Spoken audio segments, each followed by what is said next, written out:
सकता है जो पहले बच्चे एग्जाम दिए उनके साथ अन्याय हो जाए। यहाँ पे सबसे ज़्यादा पता लीक हुआ था पेपर पे, वहीं पे 12,000 स्टूडेंट का एग्जाम लिया जा रहा है। ठीक है, इससे सबसे ज़्यादा इफेक्ट ये पड़ेगा जब सेम एग्जाम है तो रिजल्ट अलग अलग क्यों होगा। आप देख रहे हैं जनपद न्यूज। ये पटना के गर्दनी बाग धरना स्थल और यहाँ देख सकते हैं 17वीं बीपीएससी एग्जाम में जितने भी अभ्यर्थी थे एग्जाम दिए थे, उनका कहना है कि एक सेंटर का नहीं पूरे बिहार का बीपीएससी फिर से लिया जाएगा, क्योंकि आयोग ने एक सेंटर को रद्द किया है जो बापुर कुम्हरार में है, उसको रद्द किया। लेकिन इनका कहना है कि अगर बीपीएससी रद्द कर रहा है तो पूरे री एग्जाम सबका होना चाहिए, केवल एक सेंटर का नहीं। जितने छात्र हैं सब लोग यही बोल रहे हैं बीपीएससी री एग्जाम फॉर ऑल। क्यों? क्योंकि सारे सेंटर पे क्वेश्चन जो है लगभग आधा घंटा लेट मिला। मेरा सेंटर खुद औरंगाबाद दिया हुआ था, मुझे आधा हुआ क्वेश्चन मुझे छोड़ना पड़ा है क्योंकि क्वेश्चन आधा घंटा लेट मिला, एक्स्ट्रा टाइम भी नहीं दिया गया और 2 बस से ही कॉपी ले लिया गया। अगर एक सेंटर का री एग्जाम हो रहा है तो बाकी छात्रों का नुकसान क्या है उसमें? नुकसान ये है कि जहाँ पे सबसे ज़्यादा पता लीक हुआ था पेपर पे, वहीं पे 12,000 स्टूडेंट का एग्जाम लिया जा रहा है। ठीक है, इससे सबसे ज़्यादा इफेक्ट ये पड़ेगा जब सेम एग्जाम है तो रिजल्ट अलग अलग क्यों होगा, कटअप पे भी हम लोग का प्रभाव पड़ेगा। इसलिए हम सब छात्रों का एक ही मांग है कि री एग्जाम होना चाहिए। मेरा नाम सौरी कुमारी है, पटना की। क्योंकि हम लोग के साथ अन्याय हो रहा है।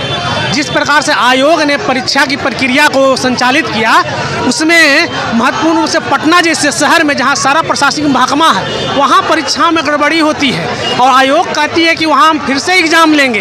तो वहां आखिर क्यों एग्ज़ाम लेंगे? आखिर यहाँ गड़बड़ी क्यों हुई? आखिर क्या कहीं आयोग साजिश तो नहीं कर रही है?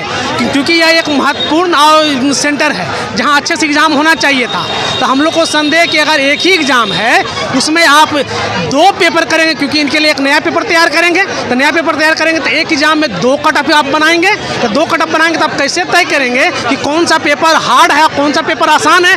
इसका मतलब कहीं आयोग साजिशन नॉर्मलाइजेशन को तो एंट्री नहीं दे रही है, क्योंकि आप 2 कटअप बनाएंगे तो आपको तय करना पड़ेगा। इसका मतलब आप नॉर्मलाइजेशन एंट्री कर रहे हैं। अगर कहीं साजिशन के तहत और उन लोगों से हल्का क्वेश्चन पूछ लिया जाए, हो सके ऐसे वहाँ कैंडिडेट हो जो उनके हो सके उस तरह से संयोजित करके सेंटर दिया गया हो, तो उनको लाभ पहुँचाने के लिए फिर से एग्जाम लेकर के उनके लिए आसान क्वेश्चन बनाया जाए, अलग कटअप बना करके उनको पास किया जाए, तो हो सकता है जो पहले बच्चे एग्जाम दिए उनके साथ अन्याय हो जाए। तो ये अन्याय नहीं होना चाहिए किसी के साथ, सबके साथ न्याय हो।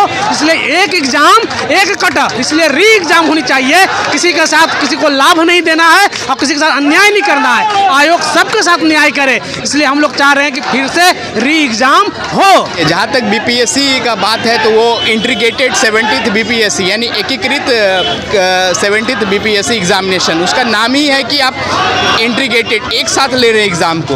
तो मान लीजिए कि आप एक सेंटर से बोल रहे हैं कि लीक हुआ है, ठीक है, हम मान लेते हैं एक सेंटर से लीक हुआ, वहाँ आपका कैपेसिटी कितना है बच्चों का? 12,000। तो हम जिस सेंटर पे एग्ज़ाम दिए उस पे सेंटर पे अप्रॉक्स हम बता रहे हैं कि 500 था सीटिंग कैपेसिटी। तो आप ऐसे करके जोड़ लीजिए कि एक डिस्ट्रिक्ट का एग्जामिनेशन आप एक परिसर में ले रहे हैं, बापू परीक्षा परिसर में।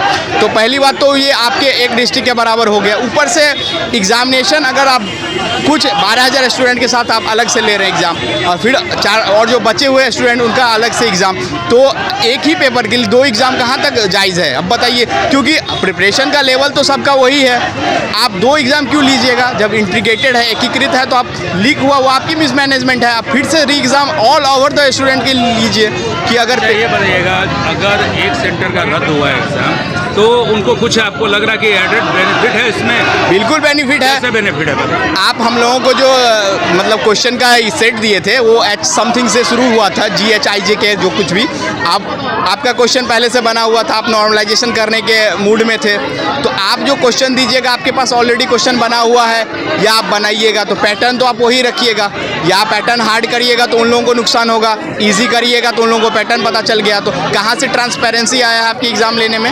यहाँ तो आप क्वेश्चन मार्क करेंगे ना। आप बोल रहे हैं कि एक सेंटर से लीक हुआ, हम एग्ज़ाम ले रहे हैं।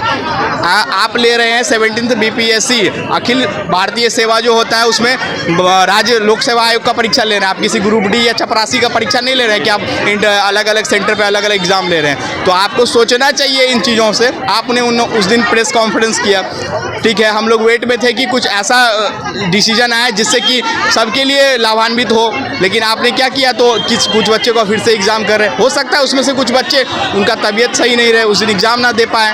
तो आपसे यही निवेदन है बीपीएससी अध्यक्ष महोदय से कि आप री एग्ज़ाम लें और सारे बच्चों को एक बार फिर से मौका दें, अपने मिसमैनेजमेंट को सुधारें और जहाँ तक हो कि मैनेजमेंट करके अच्छे से पेपर लें। बस। मेरा नाम प्रदीप झा, दरभंगा से मैं। बहुत स्पष्ट है सर कि यहाँ पे लोग री एग्जामिनेशन का डिमांड कर रहे हैं, क्योंकि परीक्षा में जिस तरह से जो चीज़ें निकल के आई, जो बापू सेंटर पे, वो सब जानते हैं इस बात को।